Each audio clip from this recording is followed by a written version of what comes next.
lidahnya tumbuk, maki, babi, anjing.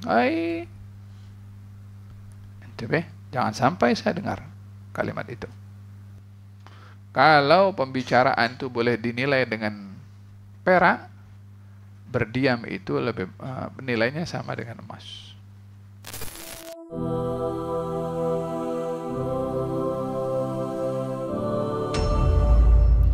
Man dhamina li ma baina lihyaihi wa ma baina fakhidaihi dhamintu lahu al-jannah. Siapa yang boleh berikan kepada saya jaminan untuk jaga dirinya pada dua. Yang pertama mulut, yang kedua kemaluan. Aku jamin dia masuk syurga. Garanti daripada Rasulullah. Nah, masuk syurga, dua dijaga. Sama mulut dulu.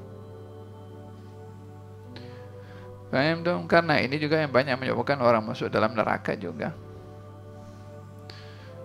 Qal mengatakan kepada Sayyidina Mu'adz, "Inna lamu'akhaduna bima natakallamu bih?"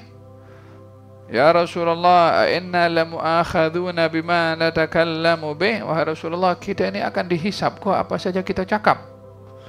Thaqilatka ummuka ya Mu'adz, wa hal yukabbun nas ala manakhirihim illa hasaidu alsinatihim. Hai Mu'adz, takkan kau tak tahu ramai orang itu dicampakkan ke dalam neraka mula daripada kepalanya dulu.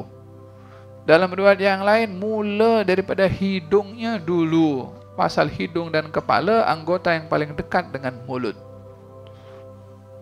Ini karena hasaidu alsinatihim, mulutnya menjadi sebab dia dicampakkan ke dalam neraka, kepalanya dulu atau hidungnya dulu. Ini macamnya. Orang kalau jatuh ke bawahnya, kakinya dulu, ini balik kepalanya dulu. Pasal apa? Penyebabnya dia masuk dalam neraka mulutnya itu. Paham tuh? Berapa kali kita satu hari bercakap, kita tak pernah kira berapa kita bercakap. Tapi malaikat tak catat. Oleh sebab itu dikatakan man hasiba kalamuhu, siapa orang yang dia menghitung pembicaraannya ala amalihi, daripada amal perbuatannya, maka dia akan kurang bercakap, banyak beramal. Tapi kalau orang dia tak perhitungan dengan apa dia cakap, main bantai saja cakap, maka dia akan banyak bercakap, kurang beramal. Oleh sebab itu dikatakan dalam kata-kata hikmah, katanya, "Idza kana al-kalam min fiddah fas-sukutu min adh-dhahab." Kalau pembicaraan itu boleh dinilai dengan perak, berdiam itu lebih nilainya sama dengan emas. Hadis ini berbicara tentang maksud daripada berbicara dan maksud daripada diam. Katanya, "Falyakul khairan," barang siapa beriman kepada Allah dan hari akhirat. Kenapa diikat oleh Nabi beriman kepada Allah dan hari akhirat? Disebabkan ibadah itu dilakukan kerana Allah, dan hari akhirat tempat dibalasnya manusia juga oleh Allah. Jadi beriman kepada Allah, yakni perbuatannya dibuat kerana Allah. Dan juga beriman kepada hari akhirat dalam hadis ini karena balasan akan diberikan oleh Allah yang paling besar nanti di akhirat. Maka dikatakan barang siapa beriman kepada Allah dan hari akhirat, karena balasannya di negeri akhirat.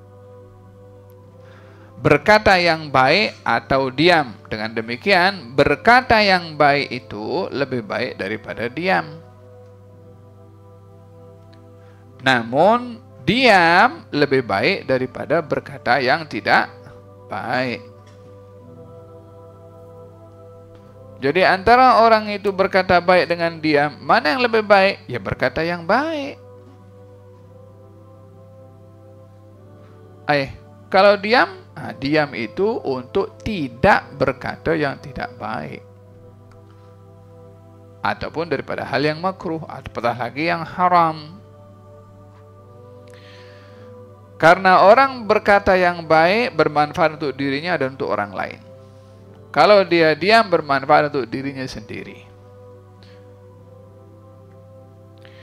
Namun kalau dia berbuat yang tidak baik, dia berdosa. Lebih baik dia diam, maka dia selamat daripada dosa. Oleh sebab itu dikatakan berkata yang baik itu dapat pahala, diam daripada perkataan yang tidak baik, maka dia selamat daripada dosa. Faham dong? Jadi diam ini tengah-tengah. Antara berkata yang baik dengan diam, lebih baik berkata yang baik. Antara diam dengan berkata yang tak baik, maka lebih baik dia berdiam. Nah. Ihfaz lisanaka ayyuhal insanu la yaldaghannaka innahu thu'banu kam fil magabiri min qatilin lisanihi kanat takhafuhu liga'ahu syuja'anu. Jaga lidah kamu wahai insan. Jangan sampai dia menggigit kepada kamu umpama karena dia adalah umpama ular. Berapa ramai orang itu mati karena lisannya sendiri. Walaupun di masa hidupnya orang lain pun segan dengan dia. Tapi lidah punya sebab. Faham dong? Ada bahagian yang pertama. Nah. Wafil hadis dinyatakan di sini dalam hadis Nabi Muhammad sallallahu alaihi wa ala alihi wasallam. Katanya, la yastaqimu imanu 'abdin hatta yastaqima qalbuhu wa la yastaqima qalbuhu hatta yastaqim lisanuhu. Tidaklah istiqamah iman seseorang melainkan hatinya mesti istiqamah dahulu, dan tidaklah hati itu istiqamah melainkan lidahnya istiqamah dahulu. Istiqamahnya atau iman itu dapat dicapai dengan istiqamahnya hati. Istiqamahnya hati dapat dicapai yang dengan istiqamahnya hati dapat iman dengan menjaga lisannya, istiqamahnya lisan dahulu. Sehingga lisan ada kaitan dengan hati, hati ada kaitan dengan iman.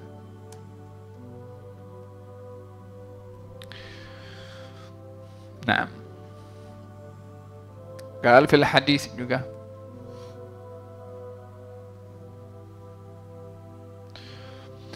Dalam khabar katanya, innaka lan tazala saliman ma sakatta fa idza takallamta kutiba laka aw alaika.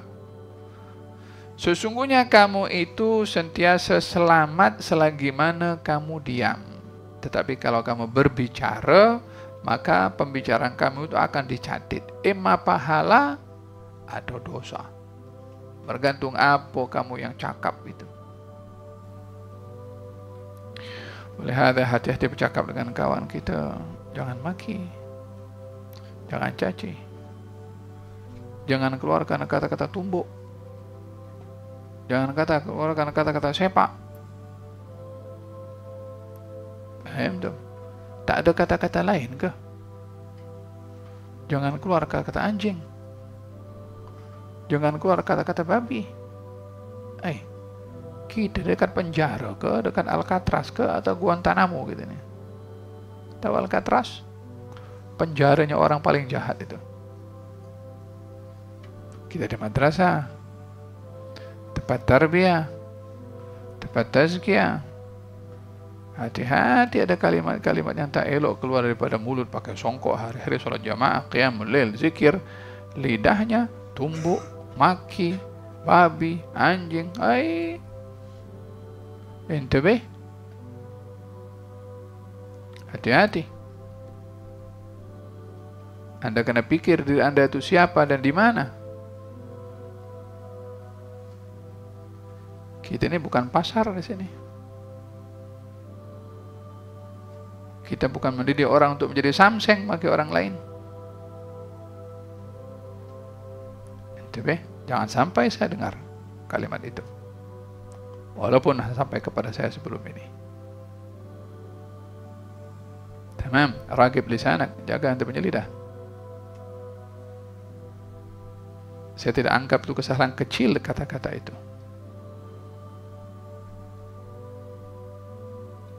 Fahimtum ya tulab? Perhatikan. La ilaha illallah